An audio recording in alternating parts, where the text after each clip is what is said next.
quelques mots de conclusion avant les discussions. Donc, on a essayé de vous donner un petit aperçu 360 de la prise en charge de ces hernies thoraciques. Encore une fois, l'objectif, c'est pas forcément de dire, mais vous l'avez bien compris, qu'une technique est mieux que l'autre. Peut-être de dire que finalement, les mêmes patients, enfin les patients différents sont opérés par des techniques différentes. Souvent, en effet, on a plutôt tendance à aller devant lorsque le patient est très myélopathe, lorsque la hernie est médiane, calcifiée, volumineuse, on l'a déjà dit, je le répète, et plutôt d'aller derrière lorsque, idéalement, il y a une hernie qui est molle, latéralisée, plutôt plus petite, avec un patient qui est plutôt radiculaire. Mais en réalité, ce qu'on voulait vous dire aussi, c'est que c'est pas forcément une question de simplement quel type de hernie pour quel type de chirurgie. Il y a des avantages et des inconvénients dans tous les abords que vous avez vus aujourd'hui, que ce soit les abords antérieurs, postérieurs, endoscopiques. Alors on n'a pas eu beaucoup des inconvénients de l'abord endoscopique, mais il doit y en avoir quand même si on cherche bien.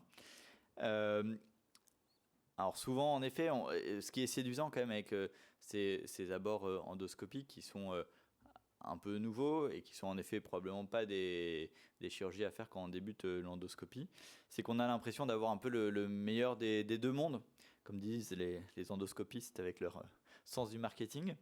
C'est-à-dire que vous avez à la fois une vision antérieure et l'avantage, enfin le côté un peu moins délabrant d'une vue endoscopique.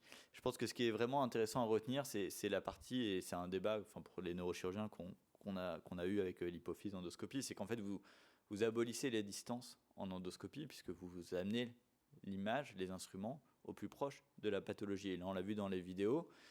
Là où en thoracotomie, on travaille avec des instruments qui font 13 ou 15 cm, en endoscopie, on a la même longueur, mais finalement, on a l'œil qui est au plus proche de la pathologie. Je pense que c'est réellement quelque chose d'intéressant et probablement à développer pour le futur.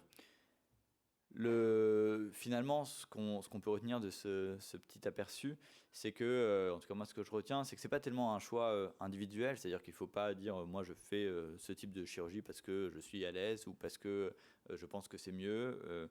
Peut-être même qu'il faut même pas considérer que c'est un choix qui dépend uniquement de la pathologie, c'est-à-dire de dire les grosses hernies médianes, il faut toujours les faire par voie antérieure, les petites hernies latérales, il faut toujours les faire par voie postérieure. Peut-être qu'il faudrait aborder ça plutôt comme une sorte de continuum où on maîtriserait l'ensemble des outils et puis on aurait même la possibilité avec un même outil, par exemple de l'endoscopie, d'aller derrière si on pense qu'il y a un intérêt d'aller derrière, par exemple s'il y a une dorsarthrose avec une résection ligamentaire facétaire à faire, et puis aussi d'aller devant lorsqu'on a besoin de voir par exemple le plan avec la lumère lorsqu'il y a des adhérences. Voilà, je vous remercie pour votre attention et puis on est à votre disposition si vous avez des questions.